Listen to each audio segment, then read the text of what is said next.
It does seem to work, finally. So let me only turn off the light that I don't need, and yeah.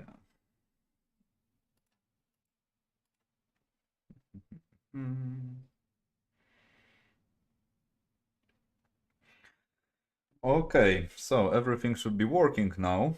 Of course, I had some dumb problems with. Okay, and also the stream works. I had some problems with Streamlabs OBS as always, so yeah, long story short, today I will be finalizing on color grading and everything with this guy, and I will start polishing him so he finally will look a little bit nicer. And as always, if any of you have any questions whatsoever, feel free to ask.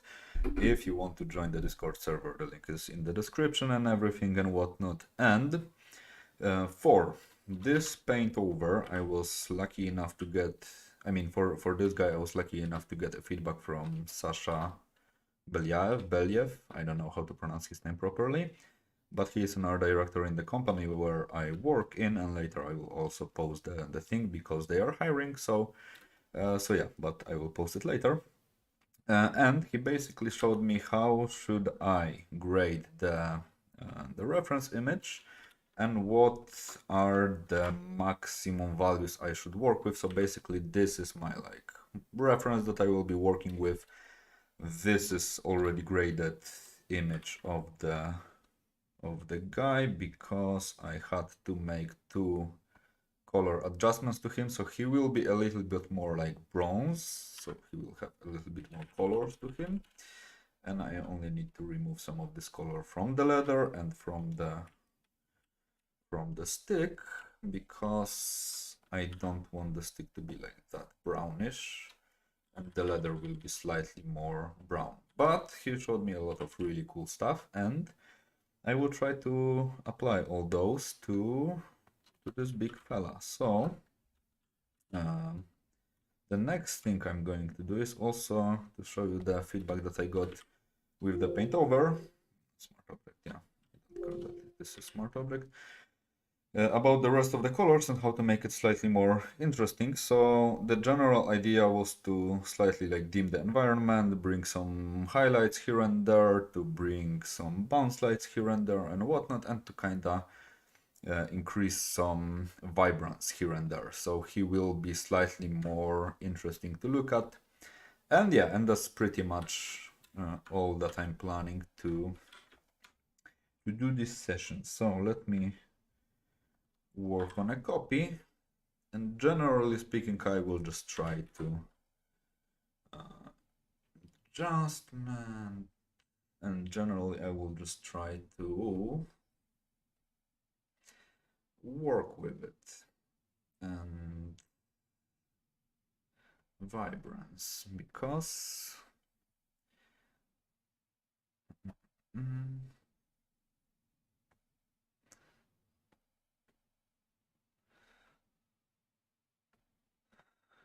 yeah, because what I want to do is to have like a good base before I start applying all the details and whatnot and everything.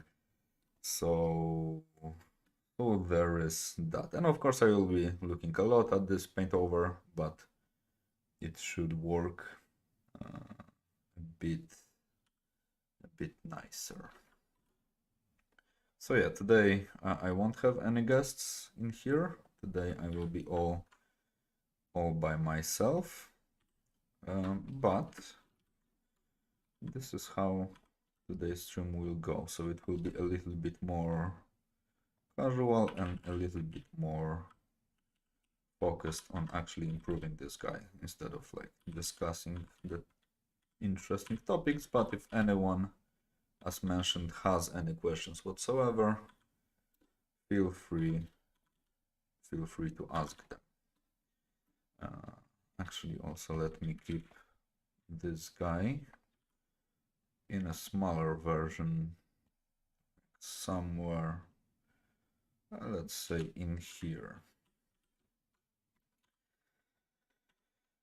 So yeah, with the rocks, the general idea is to kind of push them back. So the local contrast will be slightly smaller and they won't like be as visible as the giant is. And to keep the contrast a little bit toned down. So I just want to make sure that the rocks won't be too eye-catching. For all the rocks in the background, the similar thing can happen. Whoops. But the general idea is to push it all back, using some different colors and whatnot. So sometimes I will use some blues, sometimes I will use some like yellows and everything, just to make sure that this fella stands out nicely. Some light reflected from the ground. So what I want to do now is to basically just work on the contrast, and when I will have all the contrasts figured out, it should look a bit nicer. Also, a really cool thing from the feedback that I got is in here. Well, I have to touch on now. So the general idea is to keep some areas in the shadow a little bit cooler and some areas that are not that much in the shadow a little bit warmer. And what this should do, it should actually push the volume of the entire thing a bit more. And because I do have a lot of warm colors in the shot, actually not choosing the blue hues, but choosing the really the saturated colors, like almost green ones, will make it look a little bit more blue. So it's kind of like small illusion. But the general idea is if you have a lot of colors of the same hue in the painting, the grays will visually look like the colors that you have to add. Not the color that you have to add. They visually will look more like the complementary colors. This is the word I was missing. So on the bones and everything, I will use definitely much more grays and whatnot, so the whole thing will look a bit better. And most likely today's stream will be slightly shorter because I do have some things to do outside of those, but what I want to do now is to make sure that this version that I have in here will be pretty much ready for detailing. So I want to readjust all the contrast and whatnot. So it shouldn't take that much time. And a really cool trick, a really cool thing that I heard from Sasha is to make actually an art pass. So not always everything needs to be like extremely precise and proper, in a sense that I have to think about how everything would look like in real life, but sometimes I just have to take some like liberations to decide where I want certain effects to happen, where I want certain colors to reappear. So for example, all the reflections on the stomach, they would happen because of all the bounce light and everything, but sometimes I can just like push them a little bit more, everything. So visually it will be just a little bit more pleasing. So I don't have to like always stick to all the things how they would look like in real life. And sometimes I will have to just push some of the contrasts a little bit more, so I will have the general readability solved out in a bit of a nicer manner. And a really cool thing he showed me, is sometimes I can just make, let's say, the arm a little bit brighter, so the entire arm area will be slightly brighter using the levels. I will just remove some of the darks, so it will go forward a bit more. Copy it, then make it slightly brighter. Then reduce it from the light, so only the shadows will get slightly brighter.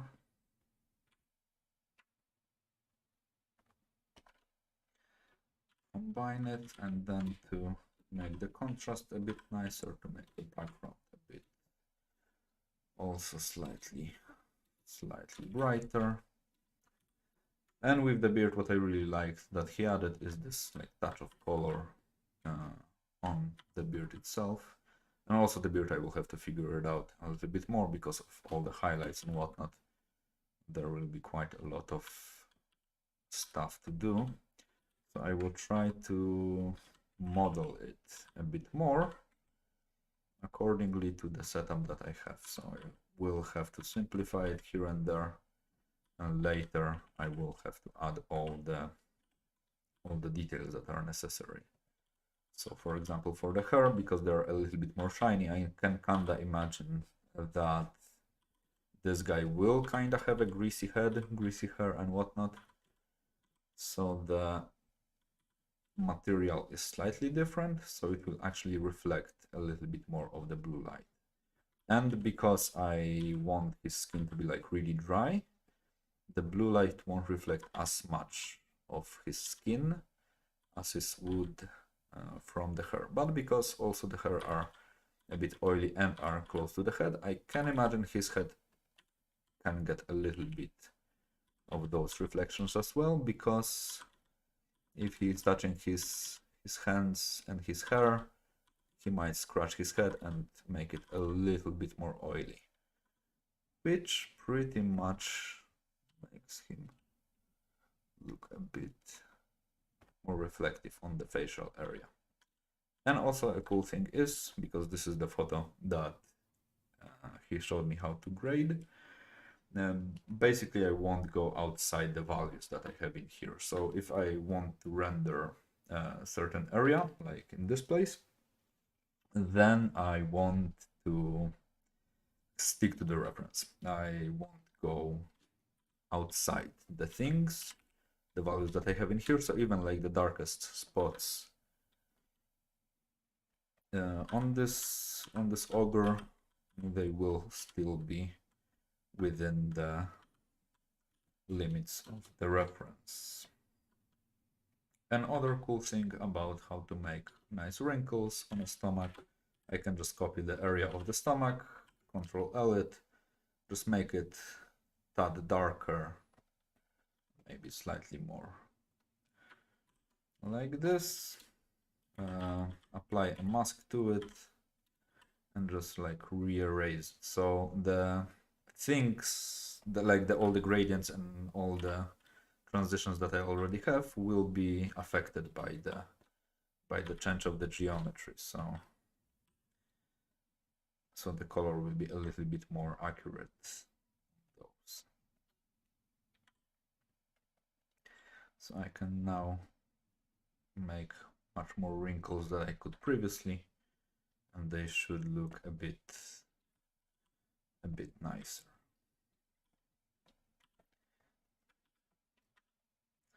And also sorry for rotating that much, but I am actually standing right now while trying to draw and everything. So it's a bit easier for me to manage on what is happening while rotating quite a lot. So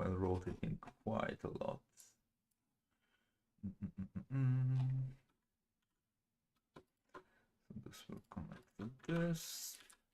And also for the leather, because the leather is a little bit different material, it will be much more reflective as it is on the reference. Same maybe with bone, but the bone is also quite dry, so it won't reflect that much light, and the leather should be a little bit more saturated because of the difference in the material. And the thing that I really liked in this feedback is it kind of brought back all the, like, let's call it happy colors that this guy was kind of missing. I kind of felt that those monsters were like losing the original vibe of Heroes of Might and Magic, like the first one, because it was kind of colorful. All the monsters were quite, let's say, more stylized, and I was kind of missing those colors in those paintings. But now when it is kind of like more saturated here and there, when all the reflections happened and appeared, especially with this colorful piece on a beard, it started to appear a bit more truthful to the original reference, which is really cool in my opinion, because this is pretty much what I wanted to achieve, but kind of had no idea how. And if I manage to get all those areas more or less correct, then I can just like zoom into every single area one after another and start reapplying all of the details, start just rendering it really nicely, and start taking care of all the things that are happening on this guy. And I can treat the stomach as the main area because it's pretty much the big sphere with all the information about the colors, the reflected lights and whatnot. So this is definitely the area that I want to kinda take all the informations from. Again here, a bit more of this like really like the saturated colors, push it back a bit more to add a little bit more volume to it. Same for here.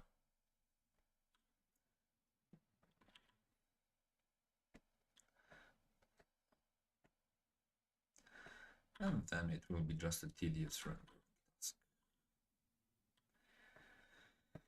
And rendering usually is something that you just don't have to think at all. You just follow what you already have, but you increase the amount of details that you already also have. And for the background, really pretty much the same story. I can take a little bit of color from the background, a little bit colder colors, apply it on the ground to increase like the contrast. A really nice thing that he showed me is to increase like the colors and the contrast in here, so the shadow will appear a little bit darker, and I can do the same thing with the shadows. So I will take like a darker color, just increase the local contrast up front, so it will look a little bit more dimensional. And after adding, of course, all these shadows and whatnot, I will, in the end, paint all the like strands of grass and all the other things that I need to paint, and then I will try to take care of it how I should take care of it. And the rock in here should be a bit brighter. I should of course find a reference for all the rocks and everything and grade them properly, but I think in this painting I will try to kind of eyeball them to not overthink it, and in the next one I will try to prepare even better, so I will make sure the whole thing will be a bit more planned out and will be a bit easier to do in the end, because in this one I kind of skipped on planning and it backfired a lot.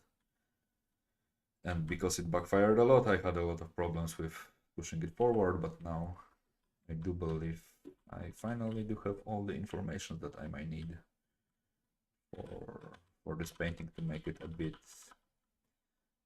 nicer. The rocks and everything. And all the rocks will kind of also hide in the grass, because the grass usually is kind of tall. Kind of nicely represents it is this reference where you can't even see the shadow of an elephant on the ground because the grass is so tall. And I kind of like this effect.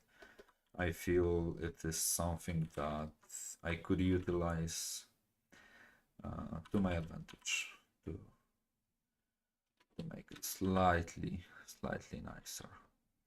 And of course all the colors on the stomach I can just basically pick from the reference and just reapply them here. So I will make sure the entire thing renders out much nicer.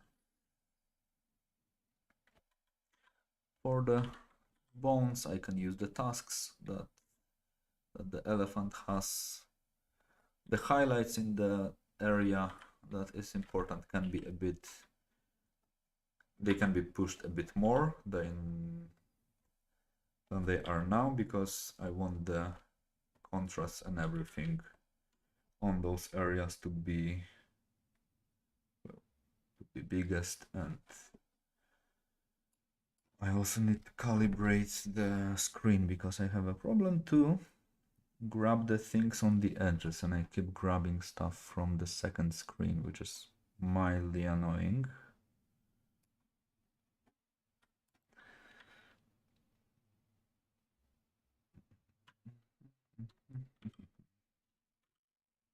Yeah, but actually this entire color grading and everything is really interesting, and it's really cool. It does really make the whole process a bit easier. Because a really important thing that I kinda know, and I usually tend to say it, but you know how it sometimes is, you just say something but you don't really do it. You don't know why. You just kind of skip on the information that, on the tips that you give. Is if you don't know what your end goal is, getting to the end goal will be much harder, like unnecessarily harder. So finding the right reference was the thing that I was kind of missing. And turns out that I again forgot about Flickr, or however to say it, because on Flickr I immediately almost found the reference that I was looking for previously on Google Images and other sites, and I just couldn't find it. So it turns out the Flickr is, for the references, is vastly superior. So from now on, I think I will be only using Flickr and some other stuff.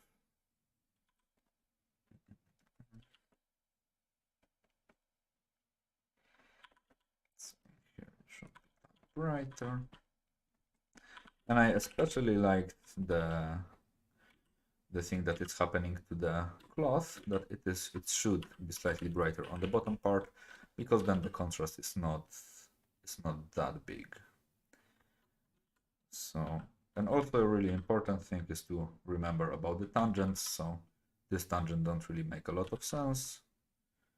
So I can like make the entire cloth a bit shorter, so it won't appear like it will get rid of all the weird tangents. And similar story here, I can like reshape this rock, because I was also kind of having some problems with how to choose the actual shape of the rocks. And the general idea is just look where the tangents are, and if you can get rid of the tangents and everything, then most likely it will look much better. Of course, you can keep the tangents if you need them in your composition, but you don't really have to keep all of them. And especially if one of them can drastically improve the readability of your piece, then, I mean, by removing the tangent, then by all means just remove it, because you don't really need it that much.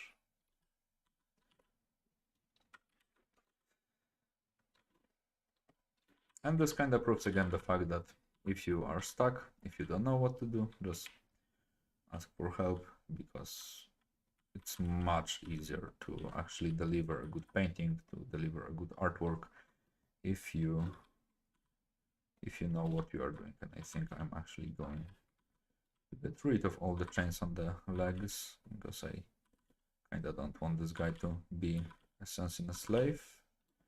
So the chains don't really fit to the general design of this guy. I mean, he could wear those as like as a jewelry or something like this, a bit of a rudimentary jewelry, but much rather I will have him wear bones and all the other stuff.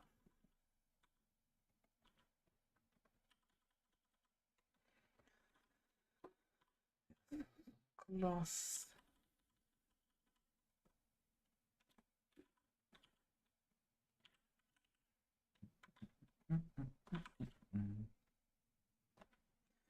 And I actually kind of need to readjust the camera. It kind of also looks like the settings for the camera got kind of messed up. Where's the cursor? It's in here.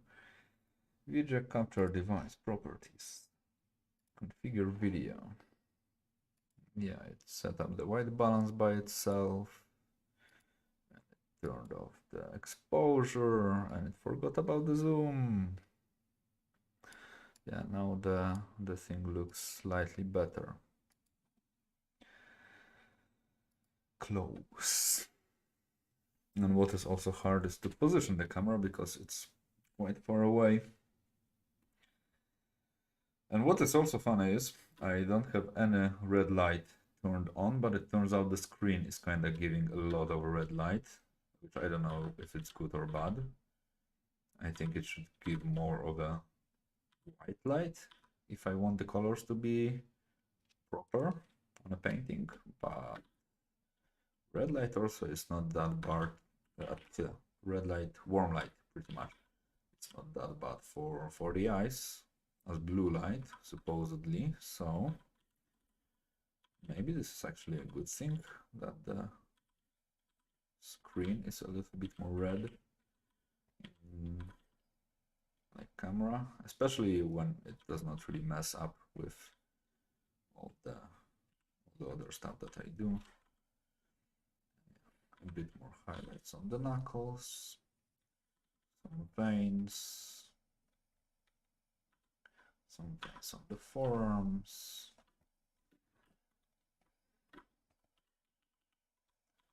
And for the stick, kinda similar story. Slight shadow behind his head, so the head actually has the opportunity to pop out of the screen. So there will be a bit more dimension to it. I do enjoy those bright spots on the wood. The dead wood kinda has this type of a color, which can actually be added if you are doing a bonsai or whatever. It is added by self or something. It makes the wood look older because it gets those white details to it, which is kind of cool.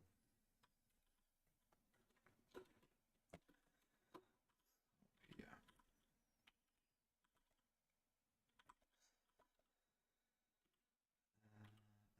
And whoops.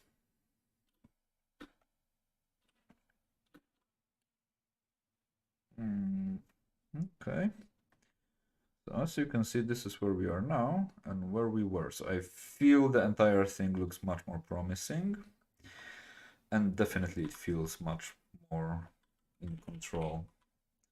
And also let's hope this time the stream won't end as abruptly as the last time, because previously when I was doing a stream with Naimo, my internet just decided to die, so sorry for that. It went back on after like 10 minutes, but the auto things that are taking care of the stream already decided that I finished streaming and it fully turned it off. So I was like, okay, that's the end of the stream then.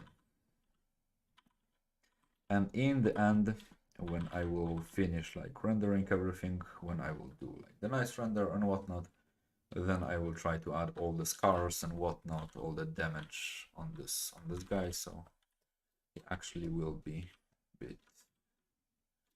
bit nicer. And I think I can pretty much start rendering him. So yeah. So the idea is I do have the head of an elephant. This is pretty much my target for the quality, for the amount of details and whatnot. And I will just go from top to the bottom and we'll just color pick And I will just make sure that this guy looks as nice as I can make him look like.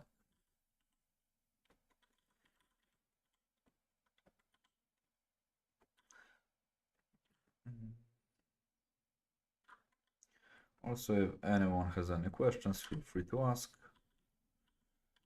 I will gladly answer anything if it's also in my capability of answering those questions.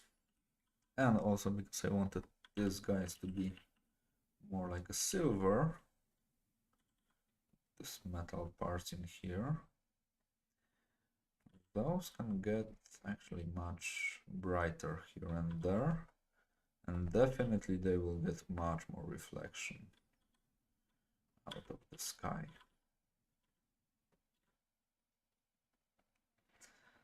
They should be slightly nice.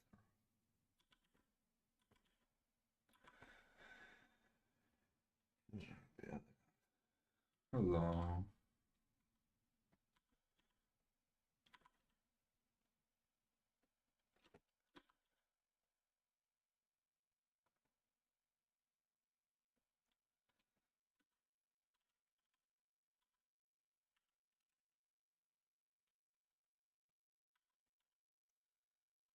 Yeah, and I kinda only want this area of the head to be slightly bluish because, as I said, the oily hair in this area might facilitate to the fact that his head is a little bit more shiny.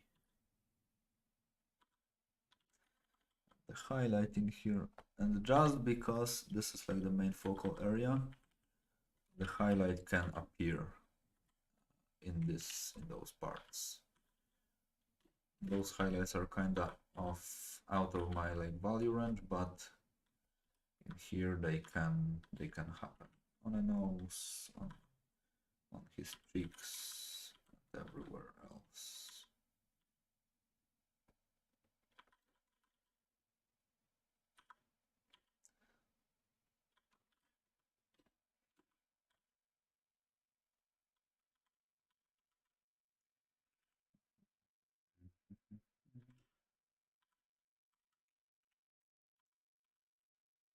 Now this will be just like a lot of wiggling, going back and forth, just sharpening all the details and everything. As I said, this is kind of the part where you just don't really think that much. It's like the part where you just paint, add all the highlights that you need to add.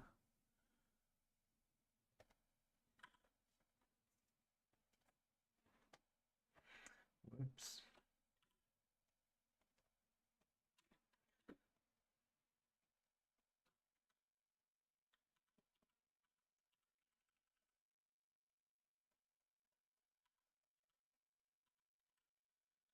For the beard, I kind of want to paint everything in the mid-tones first, and then I just kind of want to apply the highlights to the individual hair strands, so it will look a bit nicer.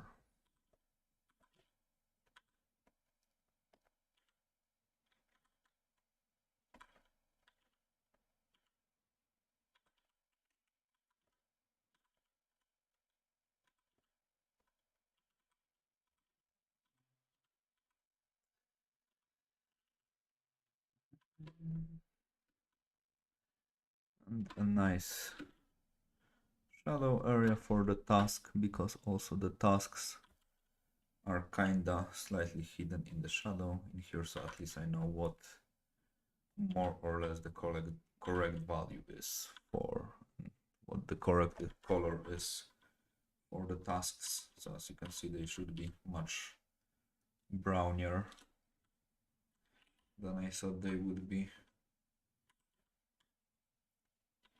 But I kind of like them, those like a bit brighter.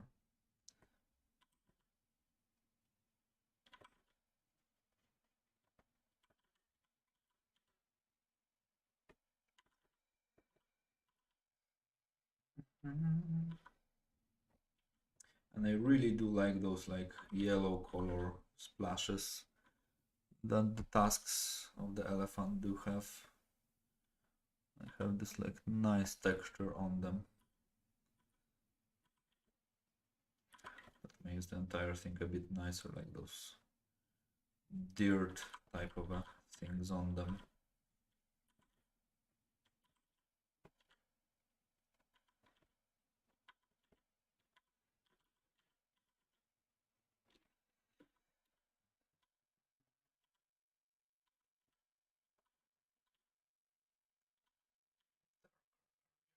Here,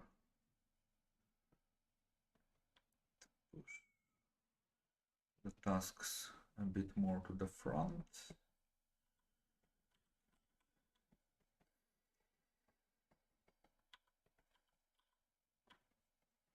And the facial hair also should be slightly brighter here and there.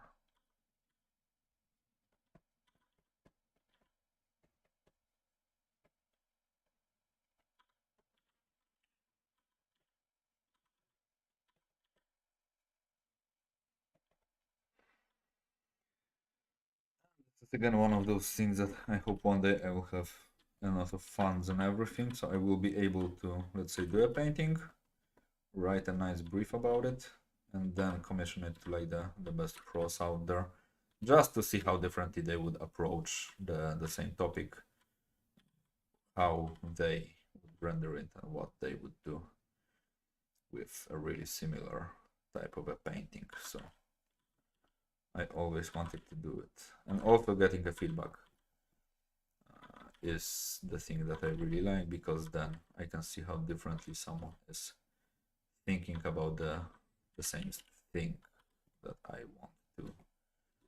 want to do. So this is always the most interesting part for me, where I can actually see what someone else is like thinking. And the best part is they usually focus on vastly different things that I would focus on. So this is what is kind of cool about it. The others usually have vastly different things they focus on while doing those type of stuff.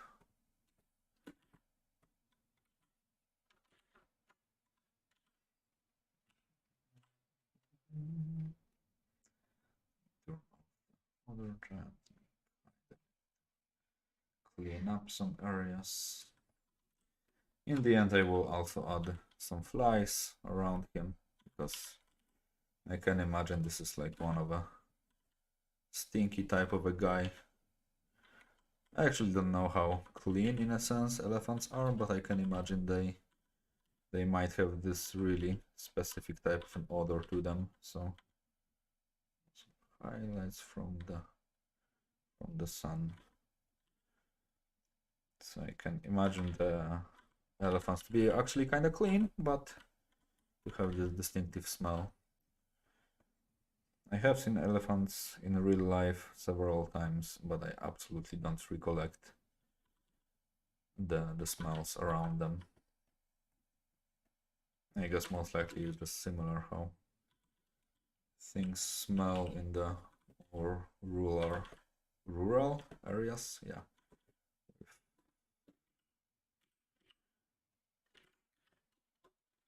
And this area in here is basically like the side area on the elephant, so I can use as you can see, even the darker tones from the reference are much brighter, because this is the arm that is in the shadow. I can kinda take the colors from the ref and kinda cross hatchet it here and there, so the skin will appear with more texture on it. And then I can take the brighter parts and just like fill the cross sections. I mean, not the cross sections, the crossing texture in, so it will look a little bit more rough.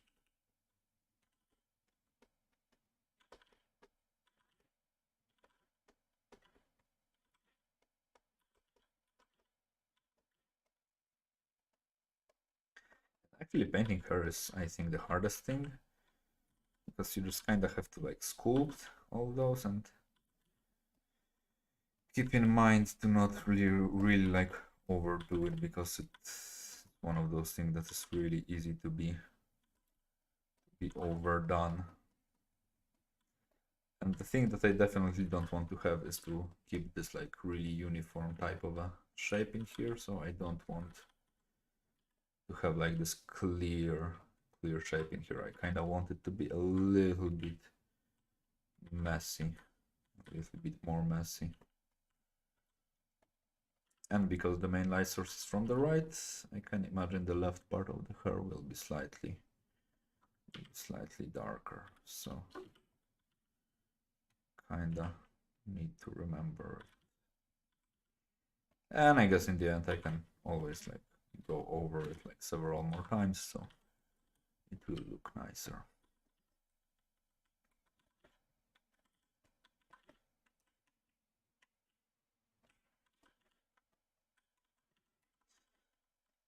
And for the area that is close to the head, so the wood texturing here and whatnot, I will spend a bit more time in here, because I want to make sure that the focal point is a bit more complete. So the further away I will go from the face, the less detail the thing will have. But the areas really clear, close to the head, I want them to be much more detailed. And sometimes the best thing that you actually can do to make those type of things faster is to pick the right brush, because if you have a nice texture on a brush, pretty much one good brush stroke can do all the job for you. I did had a brush that was lit. Might be this one actually.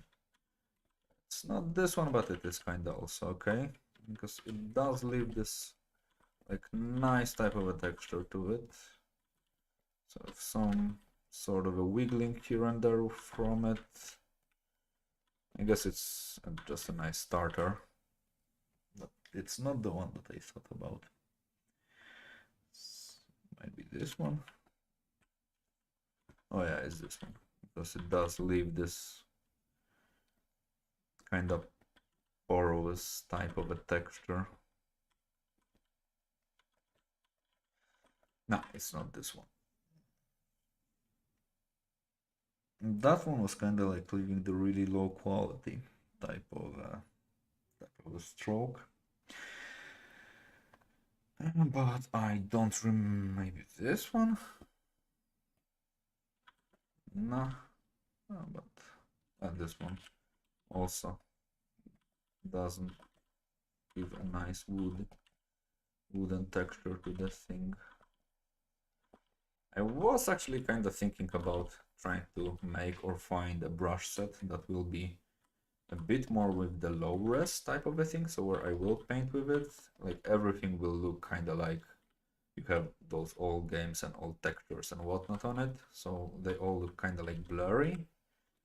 But then you can just like sharpen some areas, like some smaller areas, and it immediately looks really nice. I do believe Alex Konstad was working like this with a lot of his different sketches. Give some blues in here, so there will be some contrasts.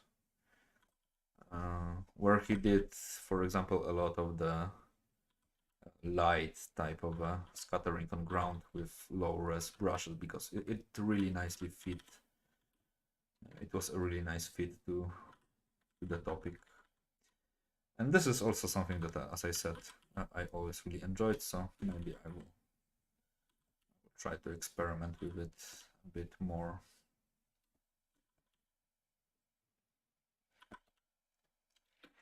I might actually get orange, new window, orange to up vertically. So I kinda want to be able to see How does the thing look like? Right, to paint it.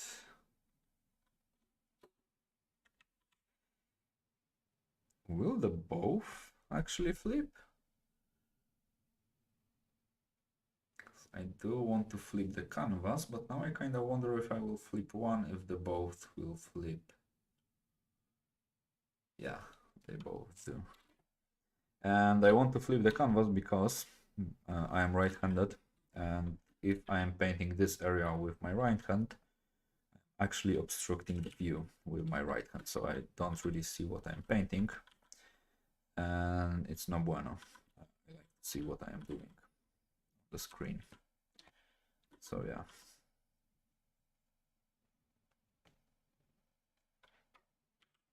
Let's zoom out a bit more.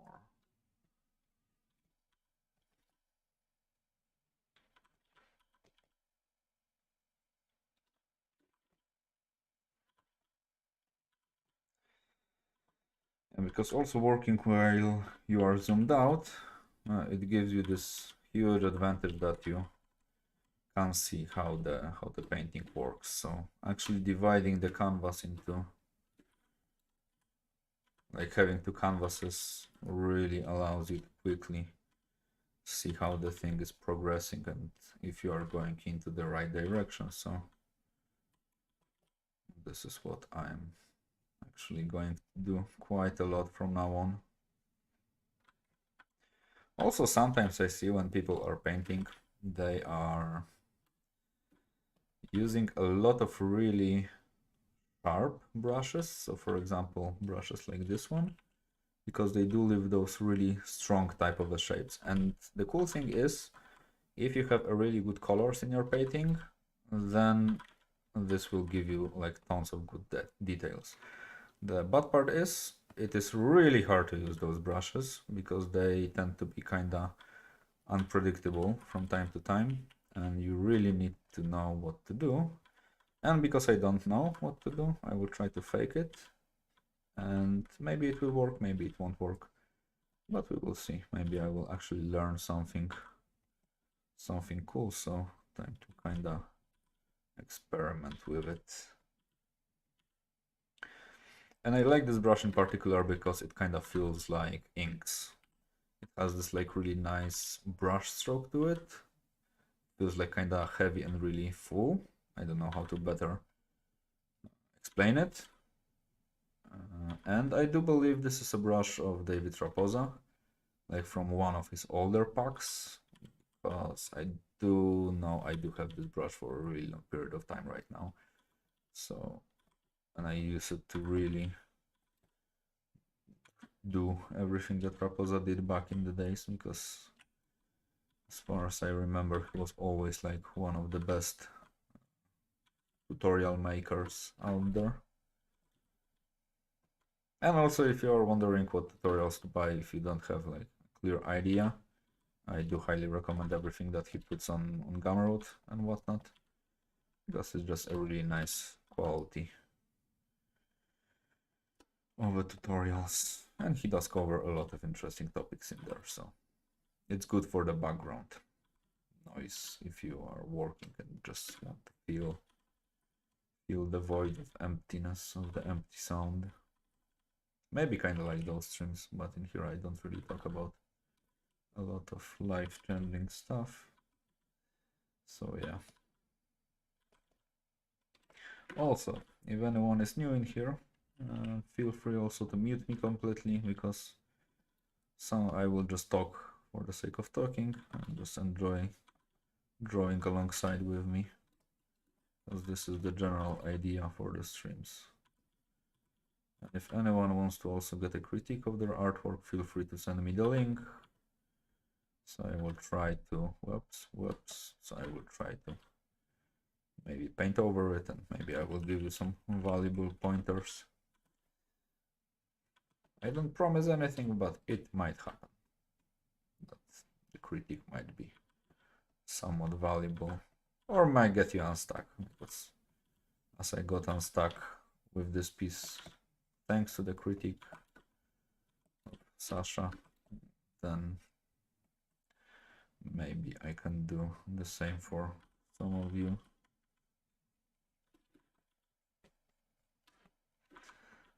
Kinda do feel this is a bit boring, but one of the details that I feel might kinda be cool.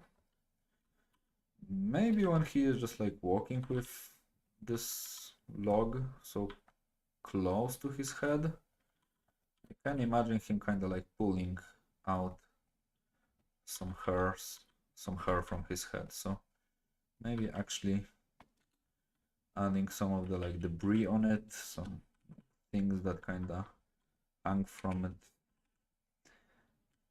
or even like the tissue that, I don't know, he mauled something to death and it kinda like got stuck on this thing.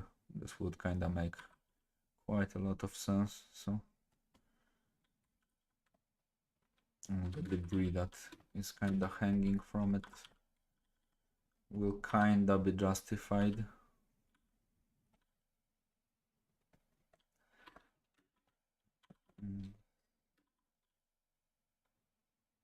And even though he's kinda bald, I do really like those spots. I mean, I wanted to also add some of the hair on him, but now when I'm looking at an elephant, I do really enjoy those spots that they do have on the skin. So we'll just take a multiply, so the underneath layer will be affected, like I mean the underneath value. So if something is darker, it will get darker. If something is brighter, it will get brighter. Kinda give him some of those textures. And the big advantage for this type of stuff is that if it's on a separate layer, that I can actually go back to the thing and paint in missing like volumes and whatnot. So you kind of feel you can add it from the distance, but the head is a bit flat. So I kind of feel I need to round it up a bit.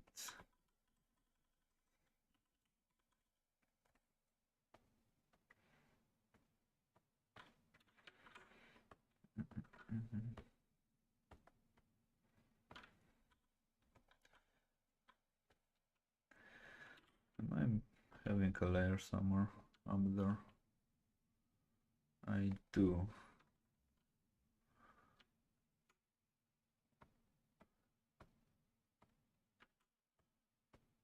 Okay.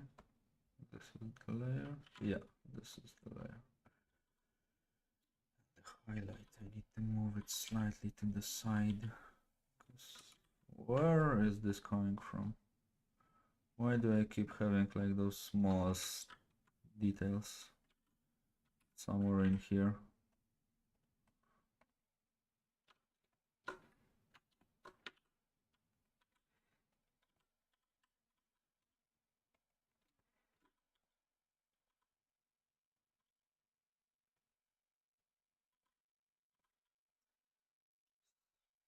Reduce the opacity.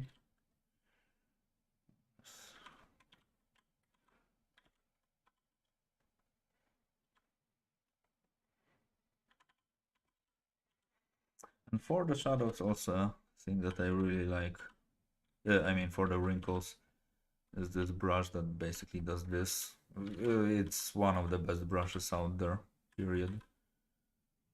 There are not many brushes that can compete with it, so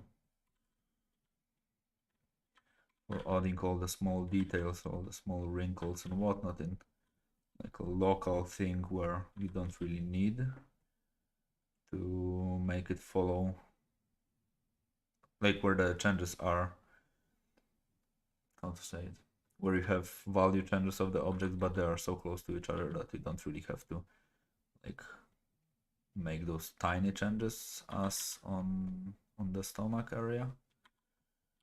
And this brush really does slap. It just makes the entire work so much easier. And I can kind of imagine this guy is kind of frowning a lot. So like this wrinkle type of a skin on his head.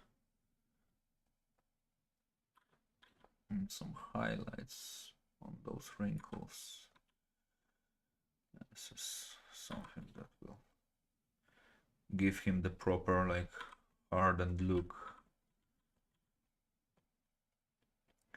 Because the last thing that I want him to be is to look like soft, to have like this baby type of a face. So I want the head to be visibly like hard and wrinkly and everything. And I do believe this brush does it beautifully.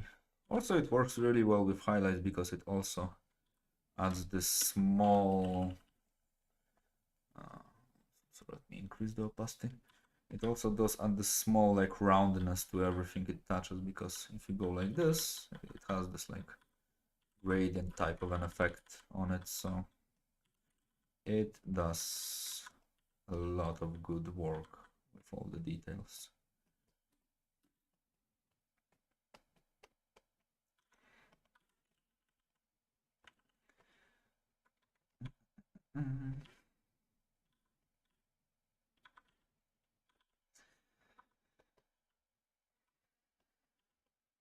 I was also kind of thinking maybe I will finish this guy off stream and just record the process, because it's one of those things where I will just most likely really comfy like sit with my like, I don't know, just in pants or whatever, and just like draw it and blast the music in the background so I can like properly not focus on anything.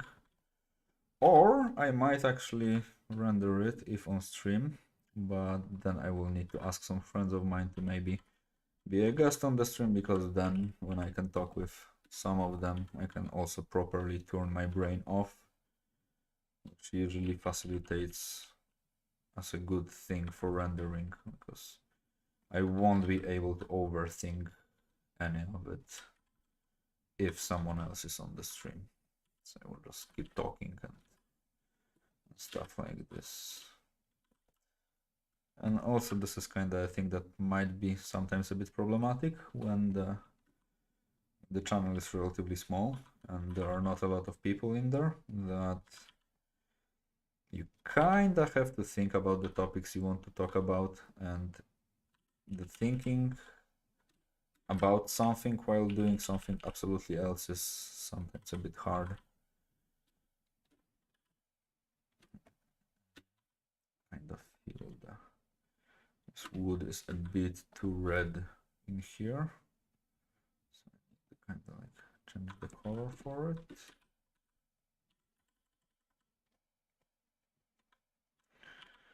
I do want this render to be really tight.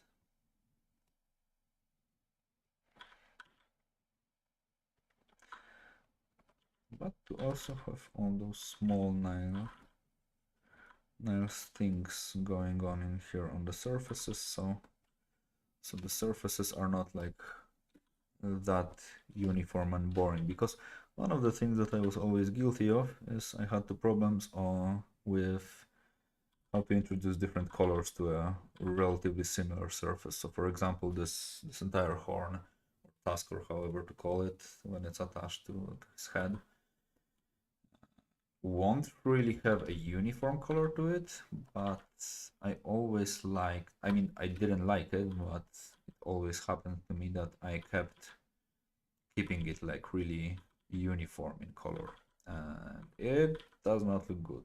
It does require a bit of variations of the color, and especially in the workplace where I am at, a lot of clients do mention it a lot, that the surface here needs to be like a more differentiated, if this is even a correct pronunciation of this word, but I hope you get the idea. So you can like make all those like small changes in it, and it does work.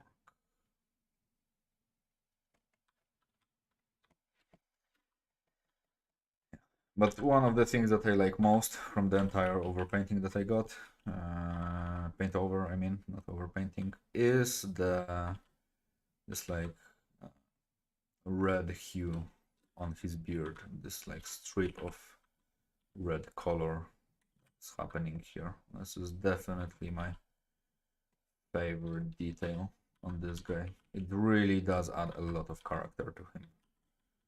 And even though I kind of wanted to keep them in a sense characterless, because I wanted to make them feel more like the individual units. I mean, not the individual units, more like the representation of the average unit. I feel this was a mistake in the long run, but the beard definitely does need. I mean, this color definitely brings a lot of character to it. Like, deciding to remove the character from all those concepts was a bad call. From now on, the next guys should be much more, should have their individual character in a sense. Because I do believe that if you do have the character, I mean the monster representation, but it does show some sort of a character to himself, it's much easier to imagine how other creatures of the same time could look like, because you will have some sort of a basis for them on like what and how they are. So it will make it easier for the viewer to actually imagine how others could look like. And this actually is usually a typical problem for the concept artist. If you do like one version, then you have to do like 5 different more versions for, let's say, the same creature or whatever. So you can have different options, because you won't always be able to put all of them in the game or in the whatever project you are working on, but having options is always a good idea. And also giving this guy a bit more of this like gray hair in here, like some of the strands of the gray hair, really nicely fits to the previous idea, where I wanted the beard to be a little bit more like washed out from the color because of all the sun. So got a bit more thingy like this. And I do like the fact that he has this like magnificent mustache. Mustache is important.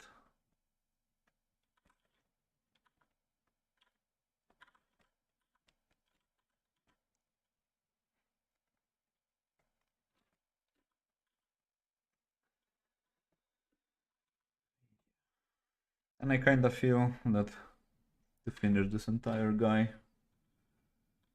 if I were to stream it, it will take around 6 hours or something like this just to finish the guy.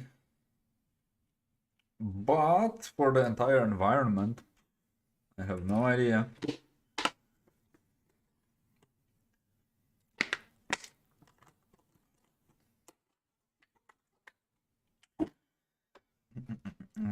This area needs much more work. But even now you can see that there is quite a lot of improvement in the general look of this gentleman. This shape to be more like this.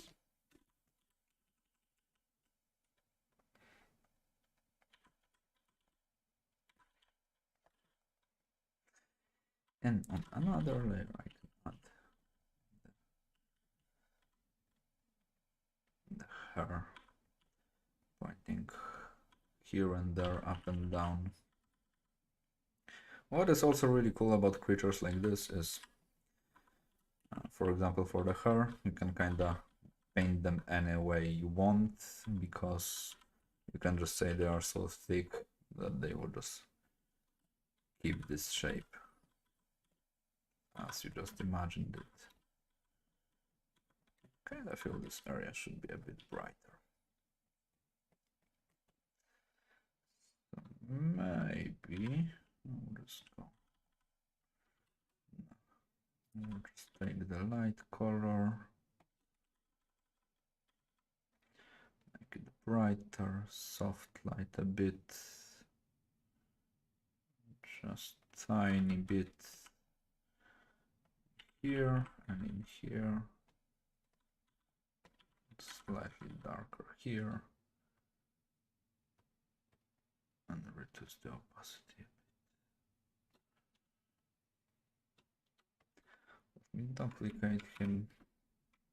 It's kind of funny to see all the layers because for all the other creatures that I had in here and for all the other stuff that I did in this document, I'm basically keeping every one of them in the same document. It's already a layer number 304. So I will be able to see how many layers in total with everything that I had in here. It will take me to finish this, guys.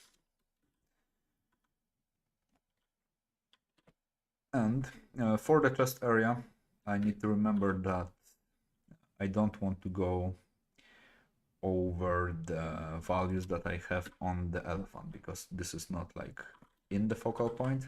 It's not the most important area in the entire painting. So in here, I don't actually want to go like with this type of a brightness because it will take away all the attention from the main area. So now it's the hard part to keep in mind that I don't want the things to be too dark or that I don't want the things to be too bright or that the light will bounce off of the stomach on to the TT. So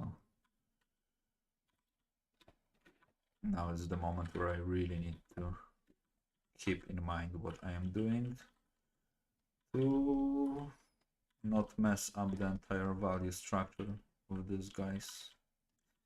It's also kind of hard to say stuff like this because it does sound really smart, but in practice it kind of means that I had no idea what I was doing. Now I kind of regained the control over the entire painting.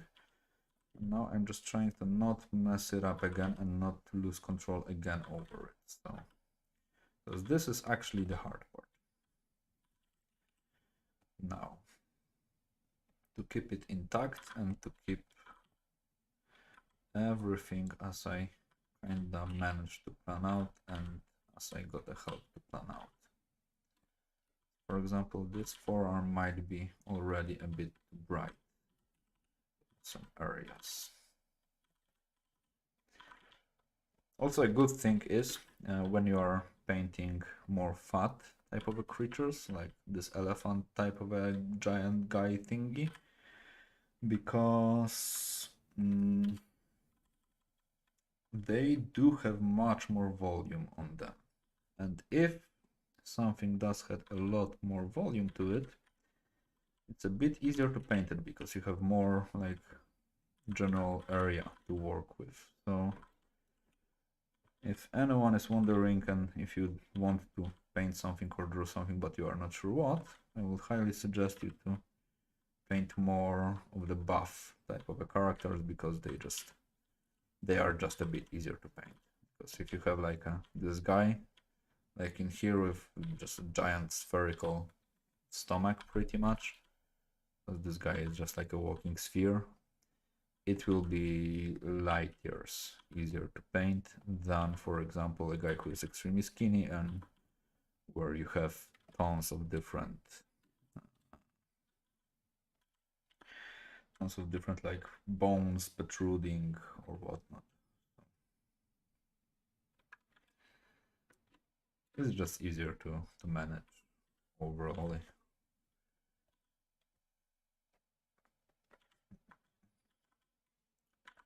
For the leather, it is a bit tricky because again I also should find a reference and do the grading on it as I already learned, but I kinda also want to try myself to match those things together to see how it will like work out, to not do everything according to the reference. Before doing the next painting, then I will try to prepare much better. So again, because I'm already starting to repeat myself, feel free to ask any questions if you have any. Feel free to do whatever you feel like. If you have questions, feel free to ask them. If you want to paint over, feel free to send. Feel free to, yeah, feel free to send your thing in the as a link. So I might take a look at it.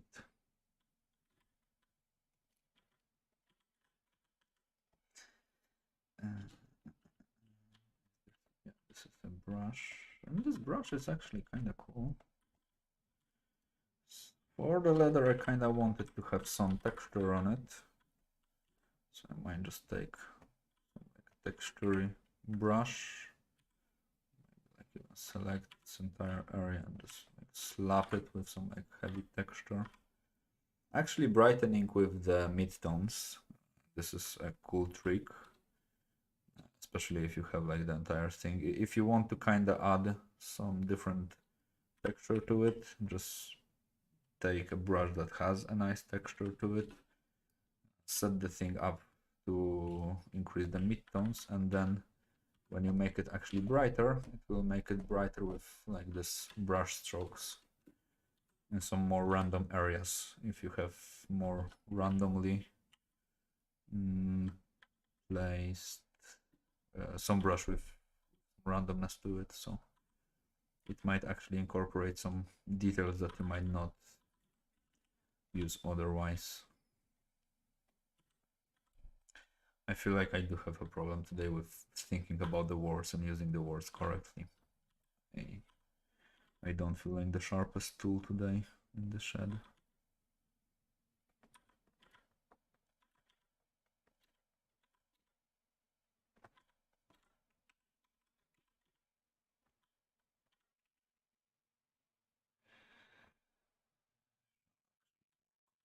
Here.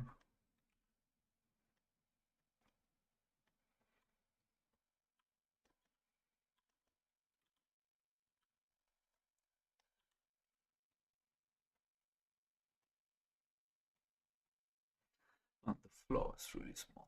Usually the flow option is extremely cool because it does allow you to control how the brush works in a really different manner. So if you are not sure about your brushes, give it a try to just play a bit more with the flow, because the flow does some amazing things to some of the brushes. One of the brushes that I really disliked for a really long period of time, I by accident once changed the flow on it because I picked it when I already had changed the flow for a different brush, and it turns out it's one of the best brushes that I have for faking the pencil type of an effect, which is really cool because sometimes you just need to stylize something so it looks like it is drawn.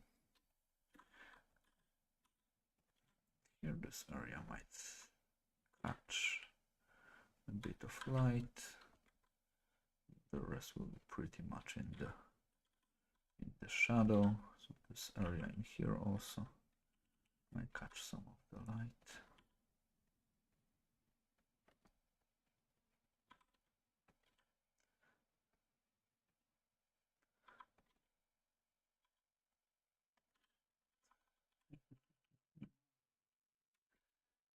I will paint on the same layer because it's easier to erase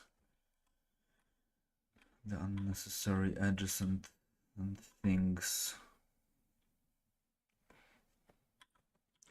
But if any of you needs a professional tip, learn to organize your layers as much as possible, as fast as possible, because clients like changes.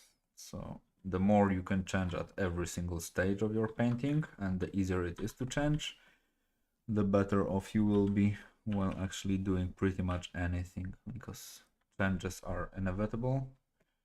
So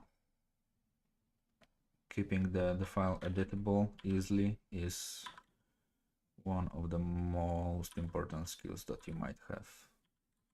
I had some fuck ups with it previously, that I did a file that was basically like a flat JPEG.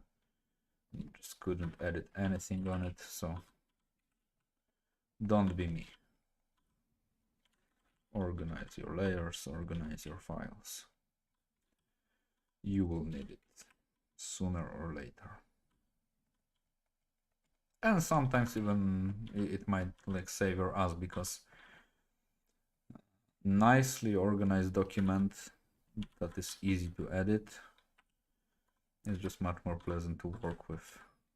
Of course, that depends what you have on the document, but generally speaking, like for this file, there is not much that needs to be organized. Just keep, let's say, background and foreground separate. But other than that, I don't have to have like 10 different layers for everything. But if the character would be like really like let's say thin and have tons of small details on him that are not yet decided, it will be much wiser for me to keep everything on a separate layers. This way it's just, it might end up as a lifesaver.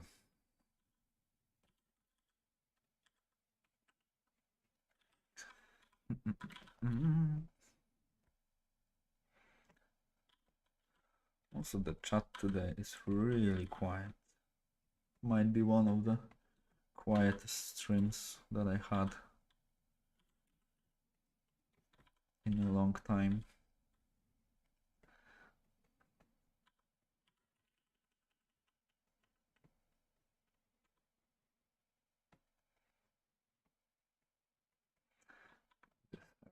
A bit more volume, and it does need a bit more volume because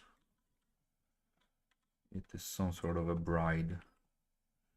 So maybe adding some like orange strands in here might be a good idea.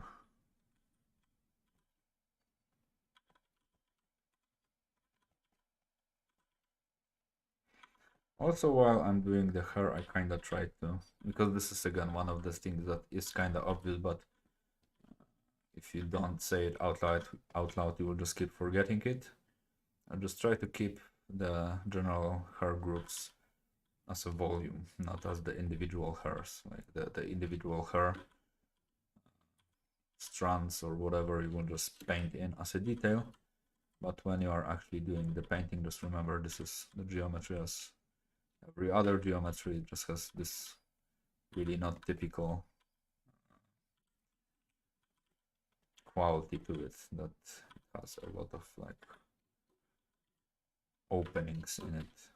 So now, for example, when I already have solved more or less the bright, I can add some individual hairs to hair. I don't know if you can even say this as a plural. For example, as you can see, this area looks a bit odd. Like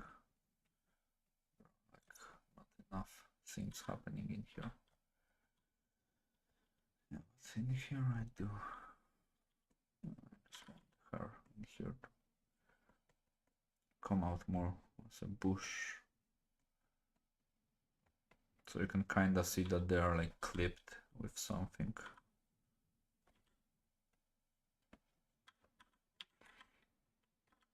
And for her that are in here, they might even be almost much whiter, much brighter, because they are like most likely really old type of a hair.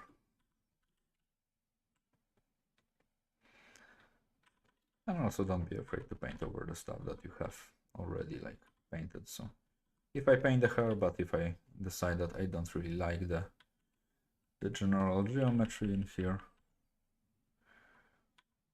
then I will kind of try to rework it. And for this armpit area, this is basically what is happening in here in the elephant. So I can just like color pick almost everything from the armpit of the elephant, from the darkest areas in here, and just fill the empty space with it, because this is pretty much how the values would work. And again, this is one of the most important things that I had to relearn again and again, and I will relearn it like many more times, most likely during the next, I don't know, year 5, 10 years or so, that painting without any references is just unnecessarily hard. And just painting with a goal in mind is much more pleasant. and will lead to much better effects. So the preparation is king. Preparation is a key for a successful painting that will go much smoother.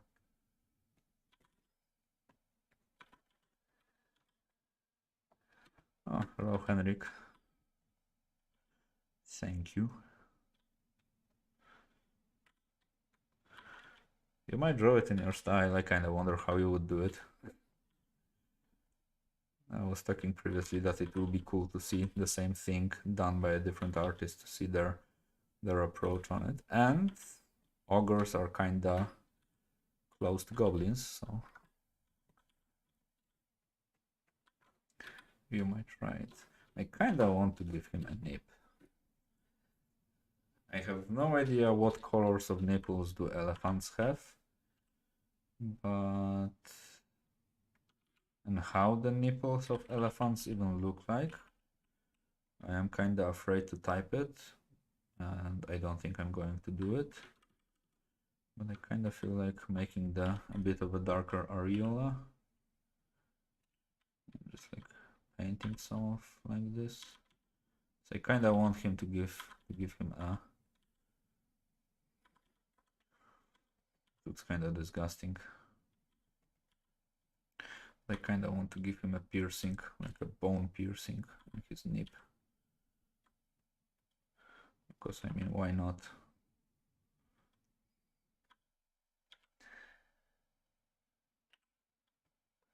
I'm glad you like it.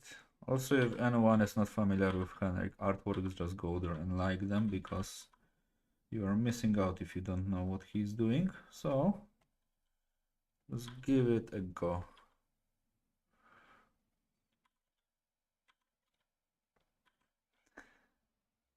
That would actually hurt as a motherfucker, to pierce a bone through a nipple. Oh yeah, everything is fine.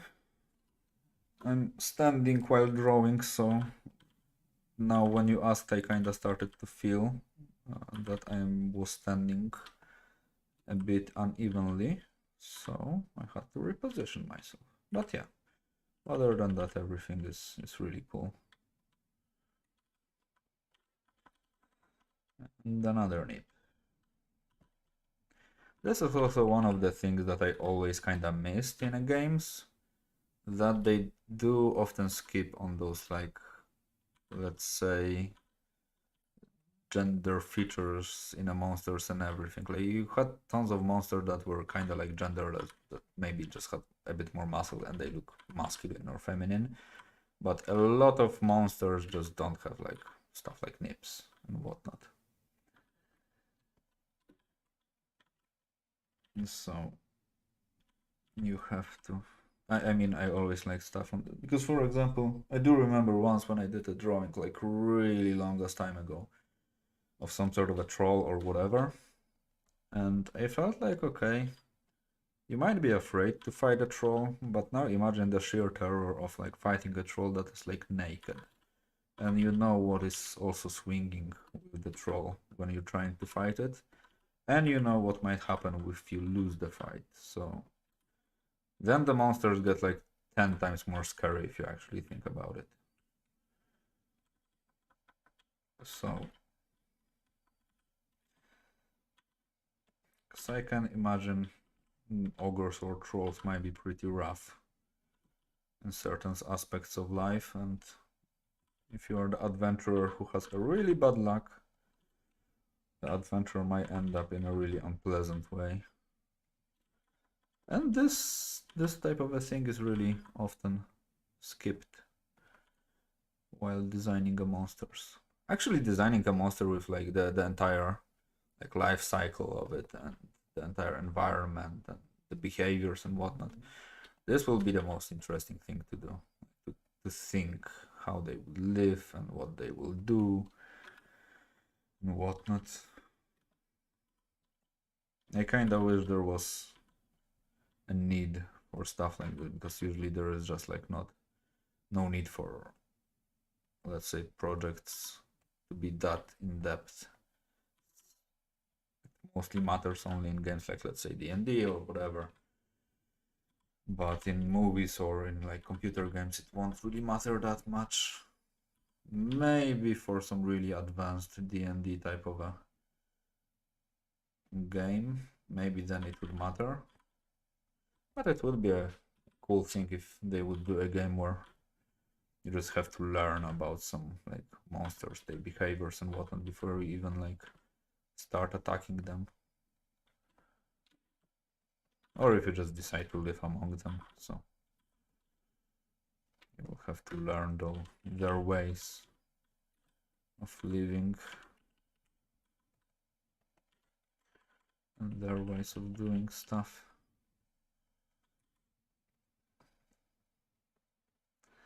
And with elephants also I noticed the skin, it usually has this like X pattern on it, so in each area that is a little bit more wrinkly, we'll kind of try to incorporate this X pattern because it does look cool. So on the stomach, I kind of like will paint the stuff in this X pattern, and it's kind of cool because then you can just like follow the same pattern while painting with the brighter value. And as I previously mentioned, it will kind of fill the gaps, and after filling the gaps, it will make it look more like a really rough skin, which is really, really nice.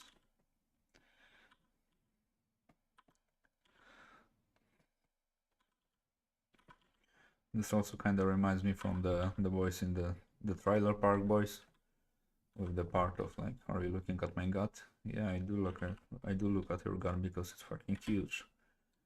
So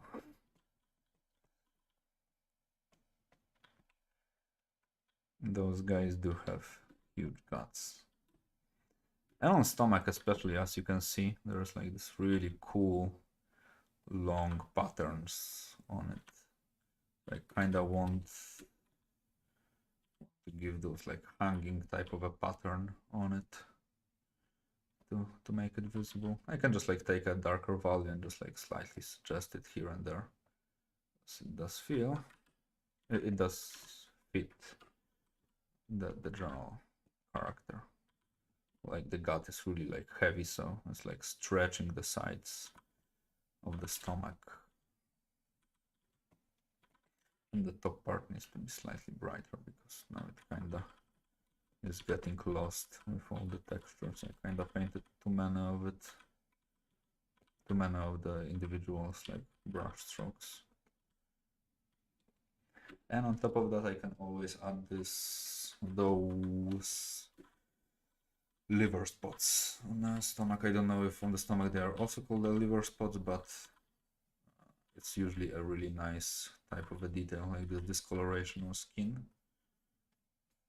I know it's not something that people should want to have because I don't think it's really that healthy, but on the monsters it does look cool, because I can imagine also the monsters will have some like liver problems and whatnot if you munch on the entire soldier with the entire equipment, and you might get a bit constipated with the armor or whatever.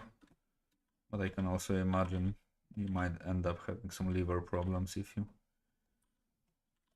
end up eating a shield. It's just painted with some like bullshit paint or whatever. So monsters sometimes should be visibly sick also.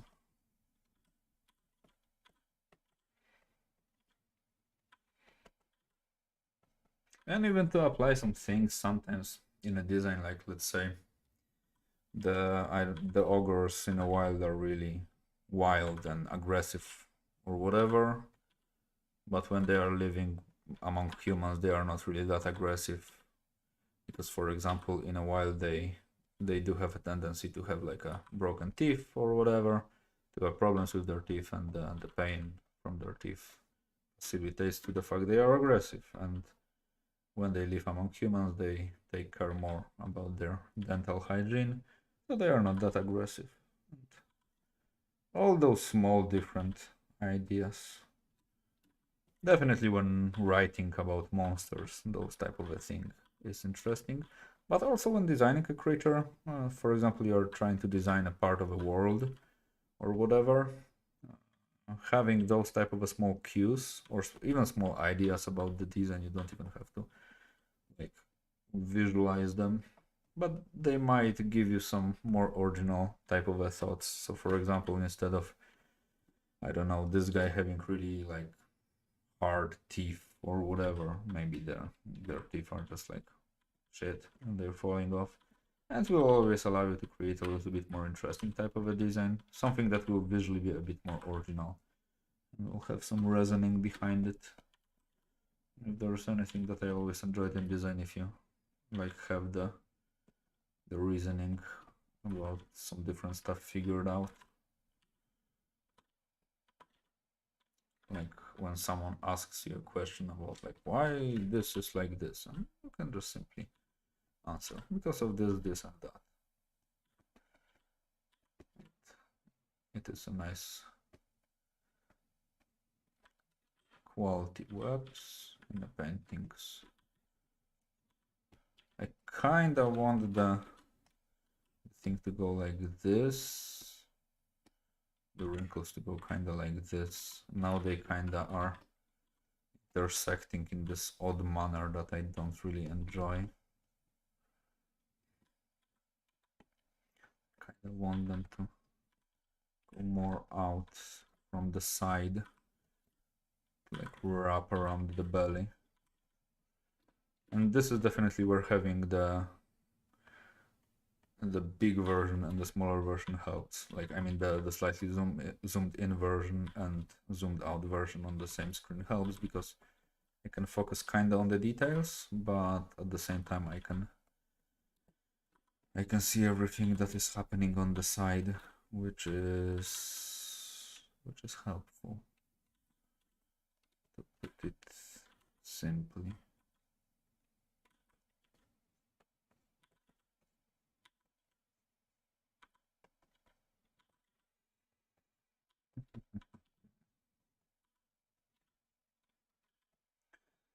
This teeth won't be pierced. We'll only have one teeth pierced. And again, this area is pretty much identical to this area. So I might steal the values. I especially really like those like warm grays in here. In my opinion, they look great and they do make the entire volume look much more 3D. Just really nicely push the shapes in here.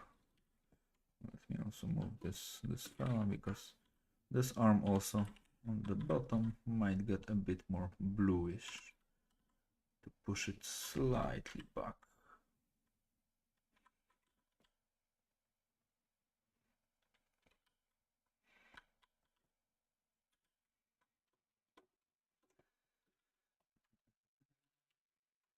Same in here. Some of the light will reflect from the teeth and will make this area slightly brighter, not much but just slightly. So the local contrast will be nicer, so the entire hand will read a bit better. And the top of the finger might be like this.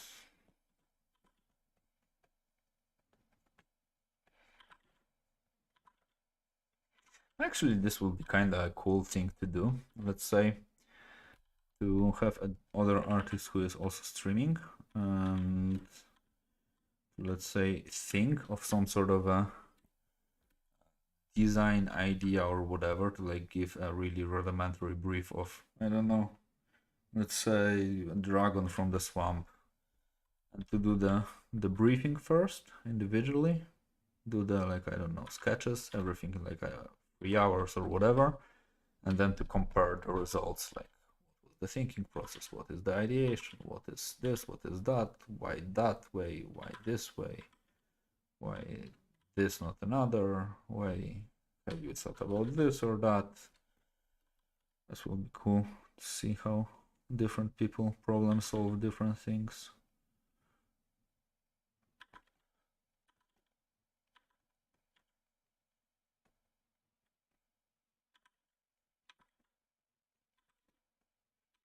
Whoops.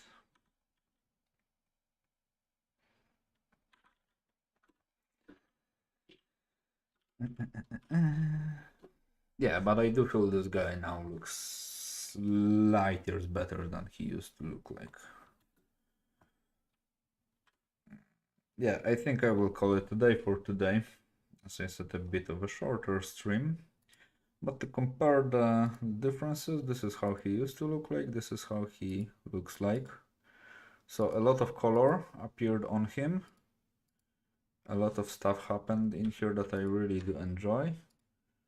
One of the things that I might do just now, just to remember it, you won't see it now, but as I'm doing the liquify type of a thing, so I wanted to make sure that the back area will get slightly more rounded in here and in here.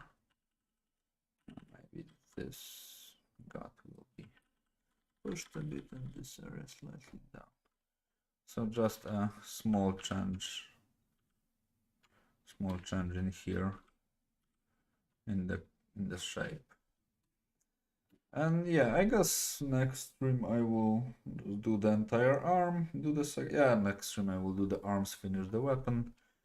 In here only I will add slightly more light to the eyes, so we could see his eyes from distance, so the reflection would be like, let's say, more bluish, and maybe even some like subtle golden hues on the bottom.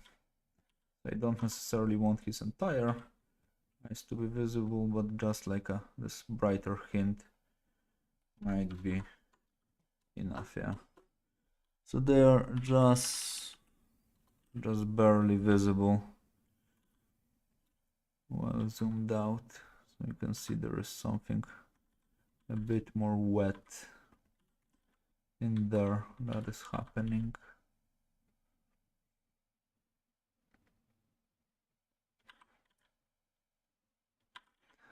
Whoops. And some like hair from the nose, because this guy definitely has a hairy nose. So yeah, I think it does look relatively better than it used to. I can't kind of wait to finish all the legs and all the skulls. I really want to see the skulls turn out, how they will turn out, and I will try to push the details a bit further. And maybe I will I will also want to add some like scarring on him, so but this will be like the last step of everything. So yeah, thanks for tuning in, and for today it's over. All the links and descriptions or whatever are like down below, so subscribe, like, whatever, share, and see ya. Have a good one.